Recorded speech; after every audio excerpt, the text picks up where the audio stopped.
Today I'm going to talk to you about how the future of media looks fractional. Most companies do not have a marketing department. They have pieces of one.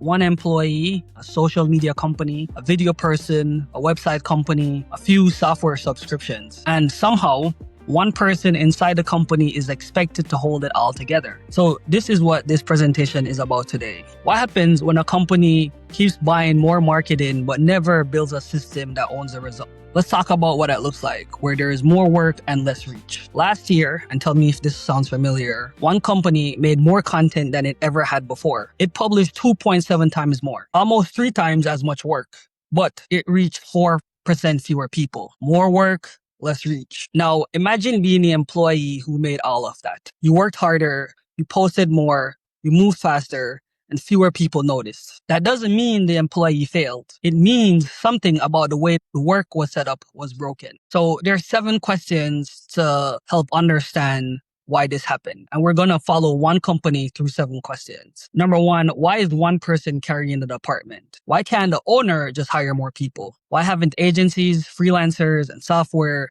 fix the problem? What would a shared department look like? How do you know it will be reliable? Can the company provide and it stay in business? And what happens next? All 7 questions lead back to one idea. A growing company does not need to employ an entire media department. It needs a media department it can depend on. So meet Sarah and Maya. Sarah runs the company. Maya runs the marketing. The company has about 20 employees and about $6.2 million in yearly revenue. So it's growing. But the entire marketing department is Maya. Sarah feels a problem through the budget. Maya feels it every day. Now, keep both of them in mind because the story looks very different depending on which tier you're sitting in.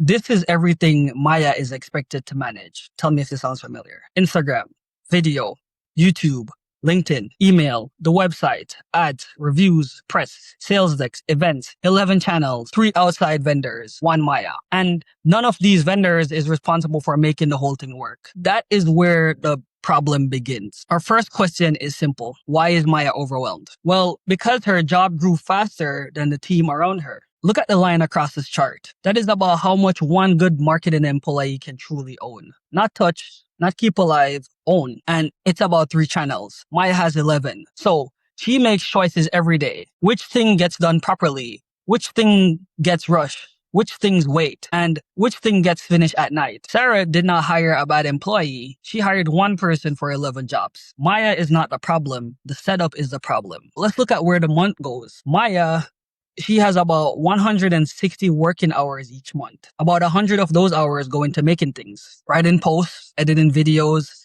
changing sizes, making new versions. About 29 hours going to chasing people, getting approval, following up with vendors, updating calendars. Then about 18 hours into doing the work twice because something arrived late, wrong, and unfinished. After all of that, Maya has about 14 hours left. 14 hours to study what worked. 14 hours to think. 14 hours to decide what a company should do next. That is less than 1 full workday each 2 weeks. And when things get busy, those 14 hours are the first things to disappear. The urgent work wins. This slide shows what Maya planned to do and what she actually finished. The social posts mostly get done. The videos usually get done. The emails go out because someone is waiting on it. But look lower on the chart. Press work falls behind. Reporting falls behind. Strategy almost disappears. Why is that? Because urgent work has a person standing beside it. Someone needs the video today. Someone needs the sales deck tomorrow. But nobody walks into Maya's office and says, I need 3 hours of careful thinking by noon. So the urgent work keeps beating the important work. And Sarah sees plenty of activity, but very little learning. And here's the worst part. Maya then leaves. Now imagine Maya leaves the company on Friday. What leaves with her? The passwords, the vendor contacts, the brand history, the publishing schedule,